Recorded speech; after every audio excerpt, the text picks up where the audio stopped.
Everyone's super pumped already. You're more pumped than I am. It's awesome. Okay. You guys should come up here. I'll sit there. And just, that'd be more fun.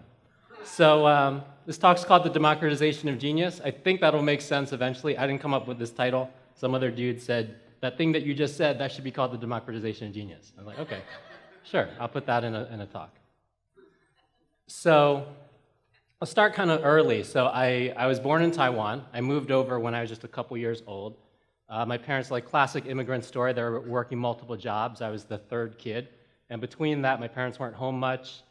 Being the third kid, they didn't really pay that much attention to me. And because of that, I was functionally illiterate until I was 7.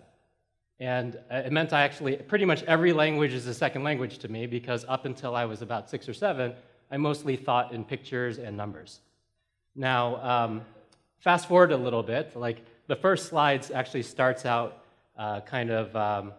from there. I always had this passion for understanding the universe, and it actually led to my first job, which was at age 15. I was an astrophysical researcher studying active galactic nuclei in the infrared. And this was actually shortly after I tried to get my real first job. I tried to get a job at Burger King, and they told me I wasn't qualified. But after that point, I kept on going, and I started out wanting to understand the whole universe, but kind of kept going and pursued the path of trying to learn how to make every single thing that was interesting to me. So these are like a couple little snippets. So I studied star-forming regions. I put stuff into space. I built some robots that won the World Robotic Soccer Competition. I was in a dozen bands, released 20 albums. I created a comic strip that had a readership of about 200,000 people about user experience, consulted with a ton of companies, worked on this program called Microsoft Outlook, and a couple other little things. And after I made this, I was like, oh, I totally forgot my work in parallel architectures and my medical imaging research and whatever, who cares? So some of that stuff happened. And that keeps on going for a little bit. And you know, as I progressed in my career, a couple other notches went on there. I became a corporate executive running a multi-billion-dollar business in 44 countries. I helped to launch a number of the things that are on the screen over there, and eventually I was the head of product experience for Google X, where we created Google Glass, the self-driving car. We created Project Loon, which is meant to provide, it's a network of balloons that's meant to provide internet to every square inch of the earth. Yes, that is a thing. It is happening now. We're going to do a pilot in the Southern Hemisphere. That's the picture over there, the balloon over there. We created a continuous glucose monitoring contact lens. We created a new approach to artificial intelligence called semi-supervised learning. We created a technology that allows you to walk around indoors with a cell phone and automatically create 3D maps of the space that you walk inside of, and a bunch of other stuff that is not announced yet. And that was all created with a team starting with just 10 people in about 2 years. So that was pretty great. We developed some breakthroughs, and people would interview me, and you know, I was called a genius, which I always thought was kind of a weird thing, because I didn't spend that much time thinking about that relative to myself. I was like, what's even the point of thinking that you're a genius? It just doesn't seem that useful. But then a number of things changed. And actually, I'm shortening a little bit, but really it was a series of things that changed. Some of them slow, some of them fast. And a lot of people kind of talk about like having a calling that's drawing them forward the entire time. I didn't really have that feeling at all, actually. A couple things that happened were my girlfriend at the time, now wife, got into this program called the Presidio School of Management, studying sustainable development. And from there, I kind of was like cribbing, like reading her books, like both learning about business, because I need to be a corporate executive. I don't have an MBA, so I just reading what she had. And also in the process of reading those books, I learned from thinkers like Hunter Levins and Paul Sheldon and the Laszlos and all that sort of thing about different ways of envisioning the planet to make a more sustainable planet. And this was kind of like a silent passion of mine, I suppose, but I didn't really do that much with it outside of a couple kind of side projects. And then a more significant thing changed, which was I was an up-and-coming executive. You know, my brain is like pretty good. I can make stuff with it, so that's good. But like I almost treated my body as if I was like a brain on a stick. So I didn't take very good care of my body. And like I was internalizing all this stress. So I would chew on ice, Anybody that chews on ice, it'll ruin your teeth, so don't do that. And like all these other things that were really just ways of dealing with stress. And this all kind of culminated when I was 29 years old. I had a burst in my lower GI tract, and I lost 40% of my blood in 30 minutes. And they just got me to the hospital in time. Actually, because it was internal bleeding, they couldn't actually even tell what was happening. But as soon as they figured it out, they're like, holy crap, we got to go all out. So they went all out, and they actually, in order to save me, they had to put in 4 simultaneous blood transfusions. And even that wasn't enough. Like, I kept bleeding out, so basically another 4 was required by the end of the night.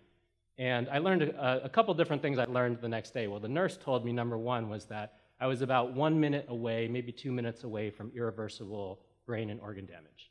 And I actually could feel it. Like, I could feel my extremities, like the blood coming away from my extremities, and literally my body dying. Because what happens is right at the end, your blood tries to concentrate around your heart and lungs. That's all that you need to keep going. It'll give up on your brain, it'll give up on your limbs, it'll give up on everything else. But 2 other things that I realized waking up that morning was that, number one, that I was only alive because of the generosity of 8 people that I will never be able to meet or thank. And then number 2, because the human body is mostly liquid, and most of that liquid is blood, plasma, then that morning I woke up and I was more other people than I was myself. And that moment, took several different years to go build off of that, but that moment was very critical. Right? It made me come back and rethink everything about what it meant to be a leader, what it meant to create things, what it meant to serve in the world at all. So a lot came out from that. I started working in the developing world, as Mia mentioned. I traveled to, a couple dozen countries, and you'll see different snippets of it. There's Vietnam and Myanmar and Mexico and Guatemala and what is that? Columbus, Indiana. Very, very strange area. But and what occurred to me was the following, toward the end of the time that I was working at Google, if you can afford a self-driving car, you can afford a car. If you can afford a car, you're actually kind of doing pretty awesomely in the grand scheme of the world. And this kind of lingering question was in my head. It's like, who's going to do anything for the 2 billion people living on less than $2 a day? Because I don't see people jumping out of their seats for that job, right? And these sorts of things kind of culminating together led me to go out there and spend my time teaching. Because in addition to creating these crazy-ass inventions, as you saw, not only did we make these inventions, but we made some of the best tools ever in terms of how to solve problems incredibly quickly, how to innovate incredibly quickly, how to go see things in a new light that makes new things possible. So I began to teach because I thought to myself, we have to bring the best tools in the world to people that are working on the most important problems in the world. And through that work, I taught, and about 3 dozen social entrepreneurs I worked with on things like access to clean water, micronutrients, basic health care, solar electrification, on and on. And I tried to hit the entire Copenhagen consensus if people are familiar with that work. And it definitely mattered. But there was a point when I was in a pickup truck, bumping through the jungle, trying to go deliver these solar electric boxes to these folks in Guatemalan villages that had never had access to electricity before. And I'm not driving because I can't drive in the jungle like that, but my friend Juan is driving. And we have a lot of hours because it takes 5 hours to get to this village, because you get to the end of the road and you're like, oh, are we here? And then he's like, nope. He makes a left turn right into the jungle, and we go a couple more hours. And during that process, Juan turned to me and he was like, Tom, maybe it's just too late. Maybe we just have too many people to have a sustainable planet. If we had half as many people in the world, we could somehow pull it together and we'd have enough resources, we'd have enough time, we'd have all that sort of thing. We could make a sustainable planet. And I don't know what it was, because I didn't even think about it. Immediately as soon as he finished his sentence, I was like, Juan, that's not the problem. 40 years ago, we had half as many people in the world.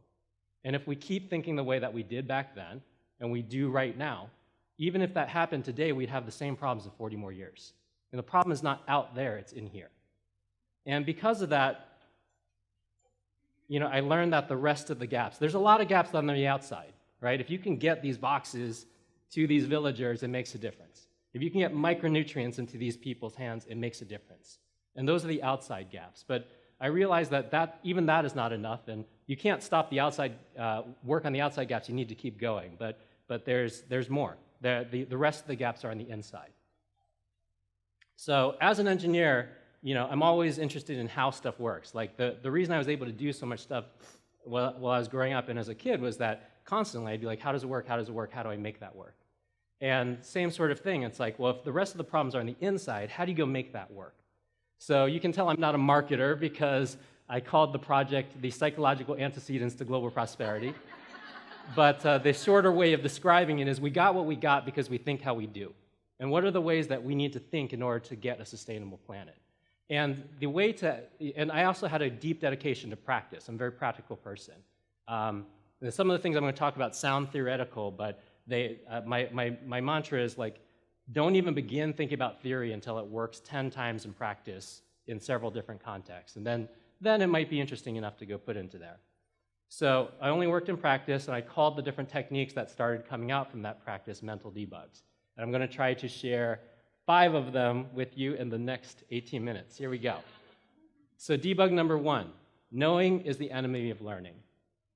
Now, okay, well, knowledge is great, right? Absolutely. Knowledge is a noun. Knowledge is great. And accumulating as much knowledge as you can in life, that's wonderful. But knowing is a verb that you do with your knowledge. And just like any 2 verbs, like juggling or riding a bike, it's very difficult to do 2 verbs at once. So knowing, being in the verb of knowing and being in the verb of learning actually is quite difficult.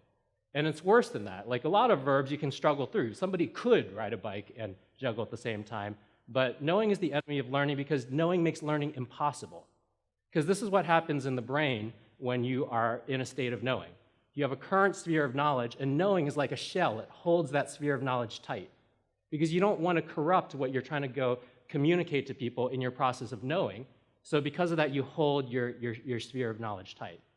Learning is the exact opposite process. Learning makes your sphere of knowledge into a permeable membrane. You can let new ideas in. You can allow them to synthesize, so on and so forth. And because of that, and the specific chemical is moderated through the hippocampus. Like literally when you're in a state of knowing, the chemical that allows you to learn new things is just stopped, right? Now, what does it look like to be in a state of knowing? I think all of us have seen this before. So a big crisis happens, and the very first thing that we do is we bring all the experts on stage. And what experts are paid to do is to be in a state of knowing, right? And the thing that's tricky about that is there is a good time for knowing. The good time for knowing is when you've already done the thing 100 times and you just want to do it one more time. If you're opening another McDonald's franchise, it's been done 1,000,000 times. You don't need to break any rule books in order to go do it. Just do it the 1,000,000th and one time. Be in a state of knowing about that's fine. But the place where you want to be a state of learning is any problem that no one has solved yet, right? So when a big crisis comes and you bring those experts on stage and they're all in a state of knowing, you're doing the exact opposite of what you need. You need to get into a state of learning in order to go solve new problems, to create new possibilities, to do something that hasn't been done 1,000,000 times before. And I know all of you are doing things that haven't been done 1,000,000 times before. And because of that, you need to question yourself whenever you get into a state of knowing. So really simple exercise. And if you have a piece of paper in front of you, we're going to try to do this in 1 minute. But just write down any stubborn challenge in your life. I'm actually going to time you.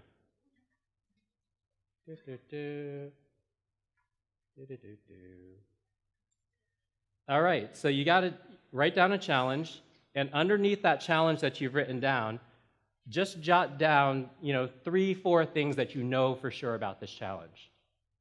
Anything. So anything you're stuck on, write 3 or 4 things that you know for sure. And we're going to do this a little bit faster because the time is going a little faster than I expected. But so just jot down a word or 2 for the 3 or 4 things. And now stop that and circle any one of those things. And just force yourself for the next 30 seconds to ask the question, what else could I still learn about this?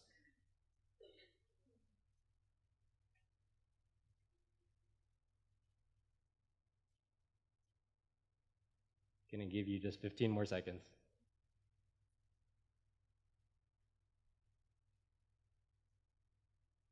And we are 3, 2, 1. Great.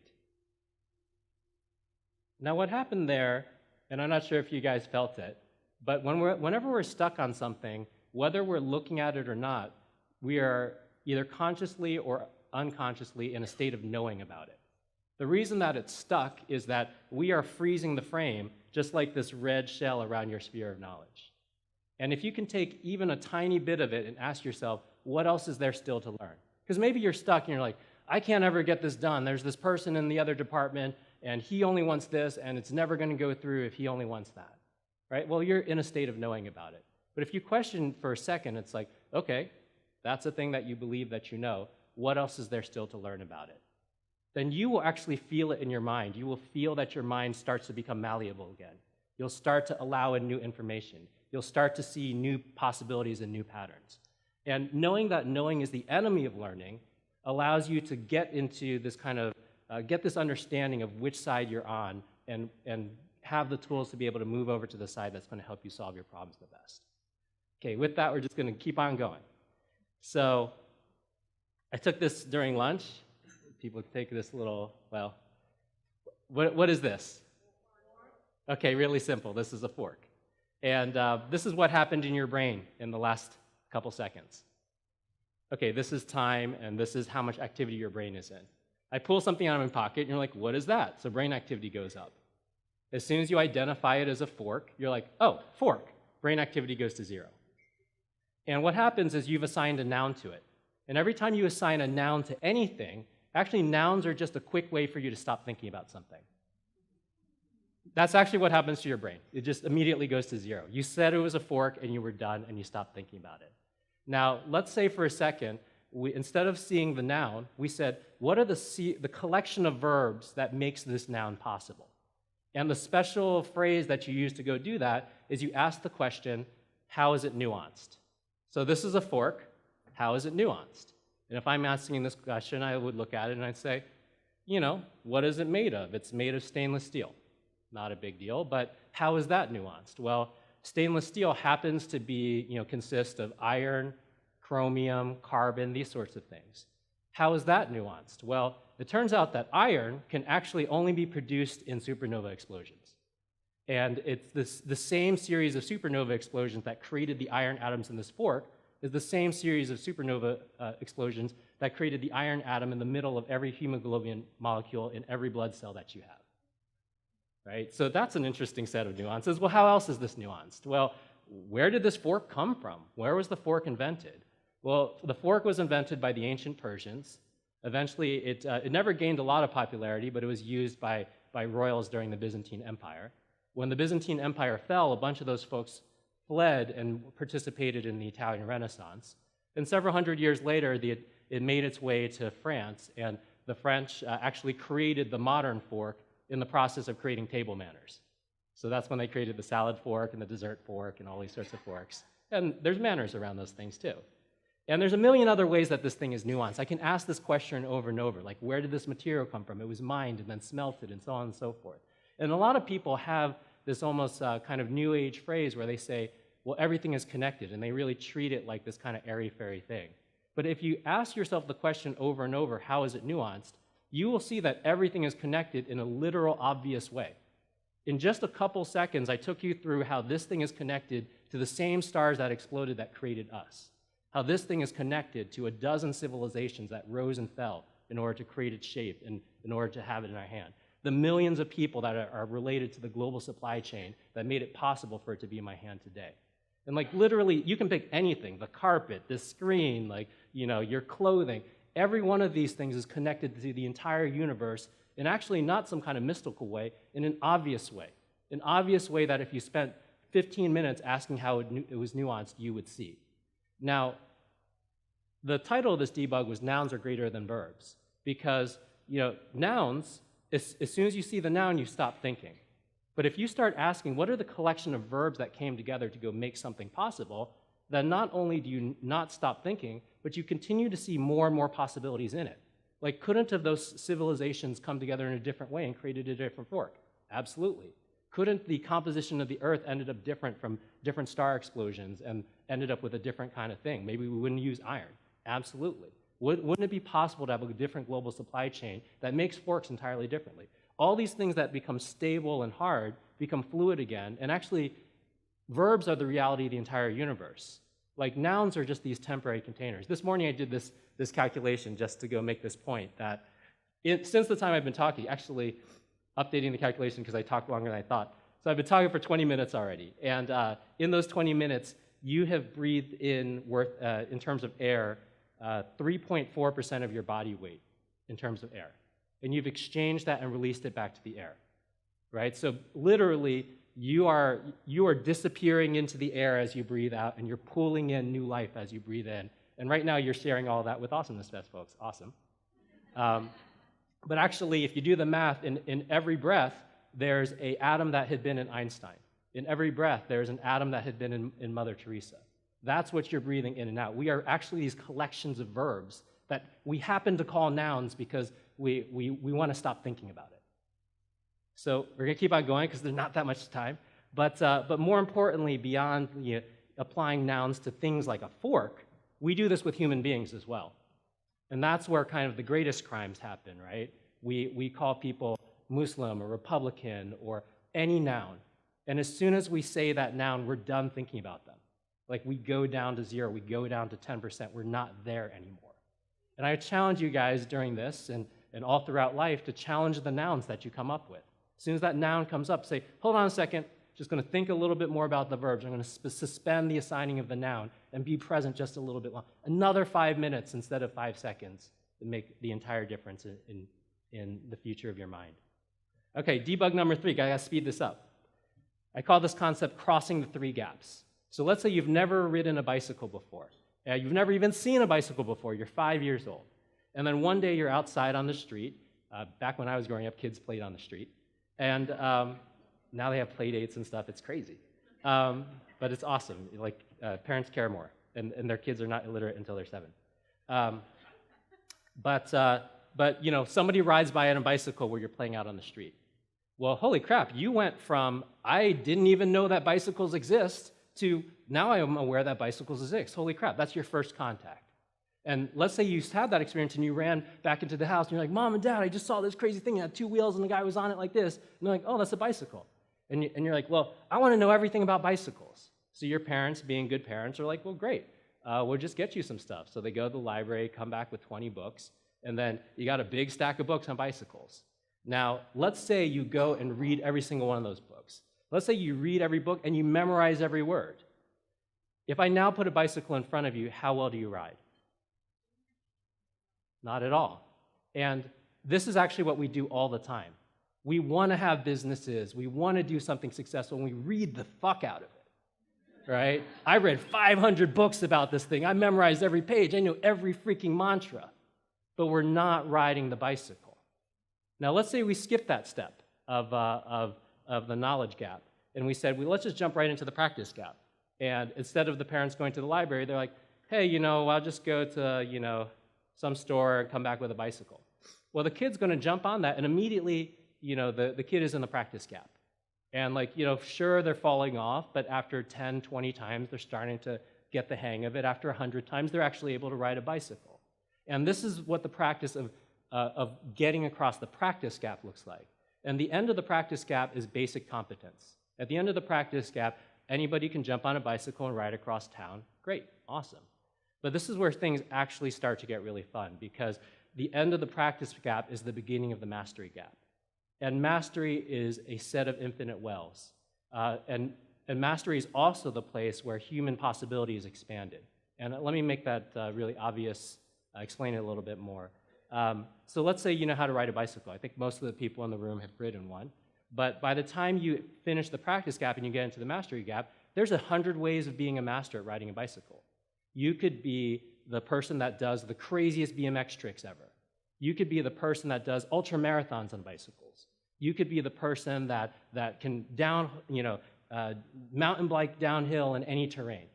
And there's masters for every one of those disciplines. And the person that does that 150th new trick is expanding the possibility of what humanity can do.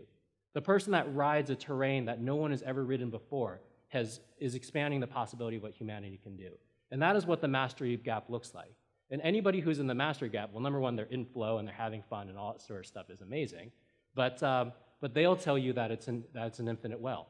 So I'm a musician, and if I know that if I practice guitar every single day for 5 hours, if you asked me on my very last day of my life, about the guitar, I would still tell you there's an infinite amount more to go, right? And that's the beauty of the mastery gap.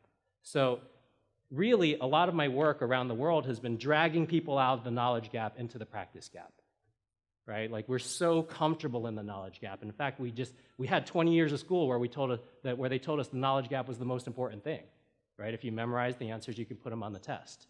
But we can't ride those bicycles, right? And it's actually much easier to get into the practice gap directly than it is to do the knowledge gap and think that it matters. Another concept, staying in the medium. So I'm an artist. My wife is a better artist. This is a painting she did of the Marin headlands at sunset. Sunset's very short, very fast painting. And so if you ever watch an oil painter work, well, their medium is oil paint. And they'll go and put a brush stroke down, and if it's not the right color or the thickness is wrong or whatever, they just whip out a palette knife, scrape it out, and then whip up another stroke and do it again. And that's the process that's what it looks like to stay in the medium. Oil paint is your medium, you're staying in it. Now, let's say for a second that every time a painter wanted to do a brushstroke on a canvas, instead of being able to just put the brushstroke down, they had to stop, and they had to write a specification, and they had to run that specification across several different reviews. And at the end of that review process, then it goes to the software development manager. And the software development manager doesn't want to do all that stuff, so they do half of it. And then after they do half of it, it needs to go to QA. And after it gets QA'd, bam, you have a brushstroke. And that's actually how we work on almost everything. But what is the likelihood that working like that you'll ever be able to create a masterpiece? And we do this all the time, right? We think the accoutrement of work is the work itself. But the medium that you have as a massage therapist is the massage that you're giving, the way that you're changing that person's physiology. The medium that you have as an oil painter is oil paint. The medium that you guys have as coaches is that moment of interaction with the person that you're coaching, where something is changing deeply and importantly about their life, right? And the closer that you can stay into that medium and not get caught up in all the spreadsheets and all that sort of thing, it can get done at some point, don't worry about it, but it's not the medium. And the more that you stay in the medium, the more that you have the possibility of creating your masterpiece.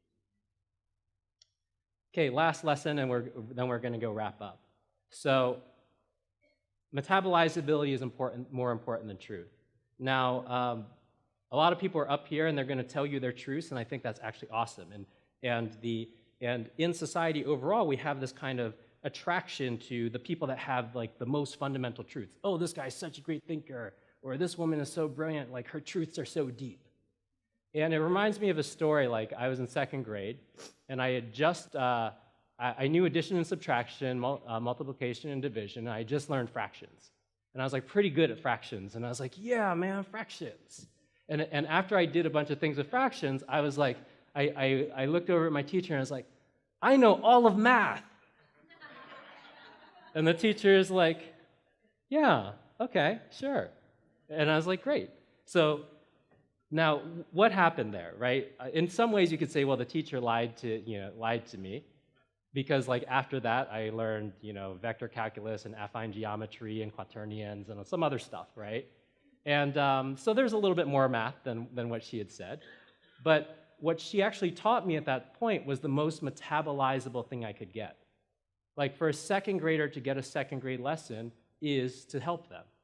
Even if you're a PhD thinker in consciousness or a PhD thinker in the field that you're in, for you to go to somebody who's a relative second grader in that field and try to teach your PhD lesson, as much as you think that's your truth, it doesn't serve them at all, right? And the strength of somebody who's that accomplished at that is to be able to say, okay, I get that kind of you're in second grade right now, so I'm going to give you a third grade lesson, right? Or if I really want to stretch you, I'll give you a fourth grade lesson. And then if you come back and that's changed your life, then I'm going to give you a sixth grade lesson.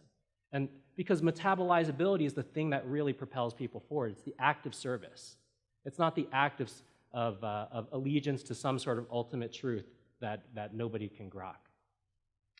And you know, this is true of all our work all the time. Like a lot of times we'll compare two teachers too, and it's like, oh, I kind of like that person's teachings, but this person's teachings are way better, and like because I cut that out. And like you have to understand that those people are all teaching a truth that is metabolizable to a certain audience that really helps them. And because of that, we don't need to fight each other, right? It's wonderful that there's second grade teachers. There's wonderful that there's seventh grade teachers. It's wonderful that there's PhD level teachers. It's amazing. And despite all I know about math, I still use fractions every day, right? So as much as you think you're past those lessons because they're now a part of you. They really continue to matter. And because of that, like metabolizability is the thing that you focus on, not truth. And metabolizability is about service to the person that's in front of you. So kind of wrapping up some of the debugs that I'd seen, and I forgot to say this, but it's like when I got onto the task of making these debugs, number one, I started working entirely in paper, and I work on these incredibly tiny, I write incredibly tiny on incredibly tiny books. But I've collected about 200 debugs that all kind of unlock something about human psychology, the psychological antecedents to global prosperity. And you know, today I was able to go share 5 of them. We're actually going to have a couple minutes left for a little bit of back and forth. But let me just kind of close on this thought relative to the ones that I've just taught, which is instead of chasing success or your vision of success, maybe the only question to ask is, how can I love my medium long enough to create my masterpiece? Yeah! Okay. Thank you. All right. There you go. That's it. There's nothing else to say. Very good. Okay. Thank you. All right. Yay.